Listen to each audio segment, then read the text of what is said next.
Hi all, ഇത് നമ്മുടെ data സ്ട്രക്ചേഴ്സിലെ ഷോർട്ട് ആൻസർ ക്വസ്റ്റ്യൻസ് ആണ്.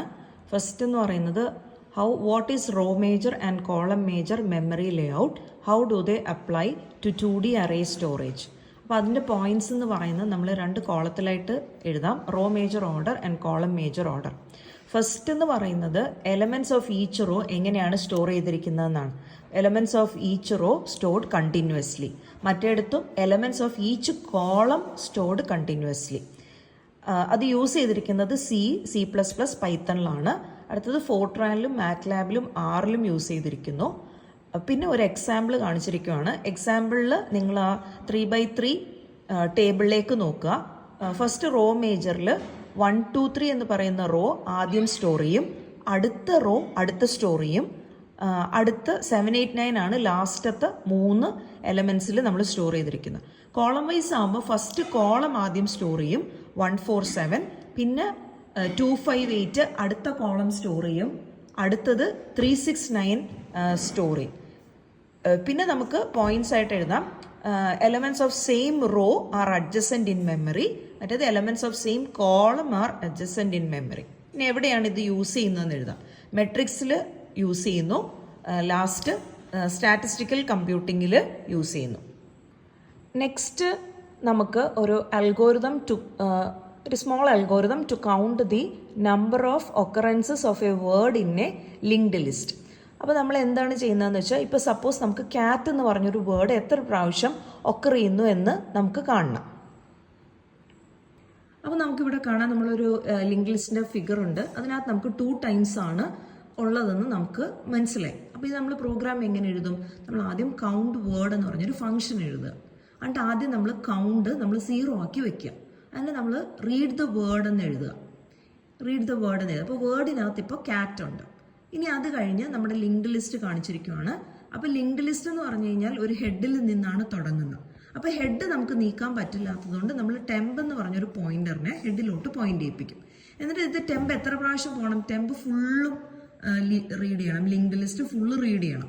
അപ്പോൾ ടെമ്പിൻ്റെ നെക്സ്റ്റ് എന്ന് പറഞ്ഞാൽ ലിങ്ക് നള്ളാകുന്നത് വരെ നമ്മൾ ടെമ്പിനെ നീക്കിക്കൊണ്ടിരിക്കണം. അപ്പോൾ നമ്മൾ എന്ത് ചെയ്യണം? ടെമ്പിൻ്റെ നെക്സ്റ്റ് നോട്ട് ഈക്വൽ ടു നള്ളാകുന്നവരെ നമ്മളൊരു വൈൽ ലൂപ്പ് കൊടുക്കുക. എന്നിട്ട് എപ്പോഴെങ്കിലും വൈൽ ലൂപ്പിനകത്ത് എഴുതി കൊടുക്കുക, എപ്പോഴെങ്കിലും ഇഫ് ടെമ്പ് ഡോട്ട് ഡേറ്റ, അതായത് ടെമ്പിനകത്തിരിക്കുന്ന ഡേറ്റ വേർഡുമായിട്ട് മാച്ച് ആവുകയാണെങ്കിൽ നമ്മൾ എന്ത് ചെയ്യണം? കൗണ്ട് ഒന്ന് ഇൻക്രിമെൻറ്റ് ചെയ്യണം. എന്നിട്ട് നമ്മൾ എന്ത് ചെയ്യണം? ടെമ്പിനെ അടുത്തേലേക്ക് പോയിന്റ് ചെയ്യിപ്പിക്കണം. എന്നിട്ട് നോക്കണം ടെമ്പിന്റെ നെക്സ്റ്റ് നള്ളായോ എന്ന് നോക്കണം. ടെമ്പിന്റെ നെക്സ്റ്റ് നള്ളാവുന്നത് നമ്മൾ ലാസ്റ്റത്തെ നോഡിൽ നോക്കിക്കഴിഞ്ഞാൽ നമുക്കറിയാം അത് നള്ളിലോട്ട് പോയിന്റ് ചെയ്തിരിക്കുകയാണ്. അപ്പോൾ അതുവരെ നീക്കി കൊണ്ടുപോകുക. അതിൻ്റെ അവസാനം ടെമ്പിന്റെ നെക്സ്റ്റ് നള്ളാവുമ്പോൾ നമ്മൾ ലൂപ്പിന്റെ പുറത്ത് വരും. എന്നിട്ട് നമുക്ക് എന്ത് പ്രിന്റ് ചെയ്യണം? കൗണ്ട് പ്രിന്റ് ചെയ്യണം. അടുത്തത് നമ്മളൊരു കമ്പാരിസൺ എഴുതിയിരിക്കുകയാണ്. പ്രയോറിറ്റി ക്യൂവും ഡബിൾ എൻഡഡ് ക്യൂവും നമ്മൾ എങ്ങനെ കമ്പയർ ചെയ്യാം. അപ്പോൾ കമ്പയർ ചെയ്യാനുള്ള ഫീച്ചേഴ്സ് അവർ തന്നിട്ടുണ്ട്. എന്തൊക്കെയാണ്? സ്ട്രക്ചറിൻ്റെ ബേസിസിൽ, യൂസ് കേസിൻ്റെ ബേസിസിൽ, ഓപ്പറേഷൻസിൻ്റെ ബേസിസിൽ നമ്മളിതിനെ കമ്പയർ ചെയ്യാൻ പറഞ്ഞിരിക്കുകയാണ്. അപ്പോൾ നമ്മൾ എന്ത് ചെയ്യണം?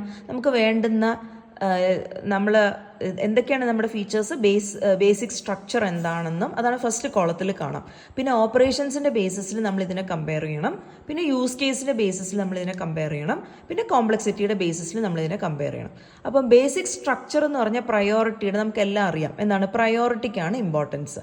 ഡബിൾ എൻഡഡ് ക്യൂലോ ഇൻസേർഷൻ ആൻഡ് ഇങ്ങനെ എഴുതുമ്പം എന്താണ് ശരിക്കും ഇത് നടക്കുന്നതെന്ന് എഴുതിയാൽ മതി. അതായത് insertion and deletion can take place at both ends. പിന്നെ എങ്ങനെയൊക്കെയാണ് ഇതിനെ ഇംപ്ലിമെൻറ്റ് ചെയ്യുന്നത്? പ്രയോറിറ്റി ക്യൂ ഇംപ്ലിമെൻറ്റ് ചെയ്യാൻ നമുക്ക് അറേ യൂസ് ചെയ്യാം, ലിങ്ക്ഡ് ലിസ്റ്റ് യൂസ് ചെയ്യാം, ഹീപ്പ് യൂസ് ചെയ്യാം. ഡബിൾ എൻഡഡ് ക്യൂലാണെങ്കിലോ ഡബിളി ലിങ്ക്ഡ് ലിസ്റ്റ് വെച്ചോ അറേ വെച്ചോ നമുക്കിതിനെ ഇംപ്ലിമെൻറ്റ് ചെയ്യാം. പിന്നെ ഇതിനെ എങ്ങനെയാണ് പ്രോസസ്സ് ചെയ്യുന്നത്? പ്രയോറിറ്റിയുടെ ബേസിസിലാണ് പ്രയോറിറ്റി ക്യൂവിനെ പ്രോസസ്സ് ചെയ്യുന്നത്. ഡബിൾ എൻഡഡ് ക്യൂവിനെ എങ്ങനെയാണ് പ്രോസസ്സ് ചെയ്യുന്നത്? പൊസിഷൻ്റെ ബേസിസിലാണ്. അല്ലെങ്കിൽ ഹെഡിൽ അല്ലെങ്കിൽ റെയറിൽ മാത്രമാണല്ലോ ഡിലീഷൻ ഇൻസേർഷൻ ടേക്ക് പ്ലേസ് ചെയ്യുന്നത് നമ്മൾ ബേസിക്കലി പറയുന്ന. പിന്നെ ഓപ്പറേഷൻസ് എന്ന് പറയുന്നത് insertion deletion take place based on priority, insertion deletion take place based on front or rear. പിന്നെ ഫിഫോ ലിഫോ ഫോളോ ചെയ്യുന്നില്ല, മറ്റേടത്ത് ഡി ക്യൂല് ഫിഫോ ലിഫോ ഫോളോ ചെയ്യാം. പിന്നെ എവിടെയൊക്കെയാണ് യൂസ് ചെയ്യുന്നത്? അതാണ് യൂസ് കേസ് എന്ന് പറയുന്നത്. ടാസ്ക് ഷെഡ്യൂൾ ചെയ്യാൻ, നമുക്ക് പ്രയോറിറ്റി, ഇമ്പോർട്ടൻസ് ഉള്ള പ്രയോറിറ്റി നമുക്ക് ആദ്യം പ്രോസസ്സ് ചെയ്യാൻ, അല്ലെങ്കിൽ ആ ടാസ്കിനെ നമുക്ക് ആദ്യം ഷെഡ്യൂൾ ചെയ്യാൻ വേണ്ടി പ്രയോറിറ്റിക്ക് യൂസ് ചെയ്യാം. പിന്നെ ഡിജിസ്ട്രാസ് അൽഗോരിതത്തിൽ യൂസ് ചെയ്യാം. CPU-ൻ്റെ പ്രോസസ്സ് എങ്ങനെ മാനേജ് ചെയ്യണം, പ്രയോറിറ്റി അനുസരിച്ച് മാനേജ് ചെയ്യാൻ പ്രയോറിറ്റി ക്യൂ യൂസ് ചെയ്യാം. ഡബിൾ എൻഡഡ് ക്യൂ നമുക്ക് എവിടെയൊക്കെ യൂസ് ചെയ്യാം? നമ്മുടെ പാലിൻഡ്രോം ചെക്ക് ചെയ്യാൻ വേണ്ടി. നമുക്ക് സ്ട്രിങ് അങ്ങോട്ടും ഇങ്ങോട്ടും ബാക്കിലോട്ടും പിറകിലോട്ടും റീഡ് ചെയ്യാൻ അങ്ങോട്ടും ഇങ്ങോട്ടും ട്രാവേഴ്സ് ചെയ്യണമല്ലോ, അതിന് നമുക്ക് DQ യൂസ് ചെയ്യാം. പിന്നെ നമുക്ക് അൺഡു റീഡു ഓപ്പറേഷൻസ് ചെയ്യാൻ, പിന്നെ വെബ് പേജ് നമുക്ക് അങ്ങോട്ടും ഇങ്ങോട്ടും മൂവ് ചെയ്യാൻ, അങ്ങനെ നമുക്ക് മനസ്സിലുള്ള ആപ്ലിക്കേഷൻസ് ഒക്കെ നമുക്ക് യൂസ് കേസ് ആയിട്ട് പറയാം. പിന്നെ ഇതിൻ്റെ കോംപ്ലക്സിറ്റി എന്ന് പറയുന്നത് log n ആണ് പ്രയോറിറ്റി ക്യൂവിൽ insertion ഡിലീഷന്, DQ-ൽ big O of n ആണ്.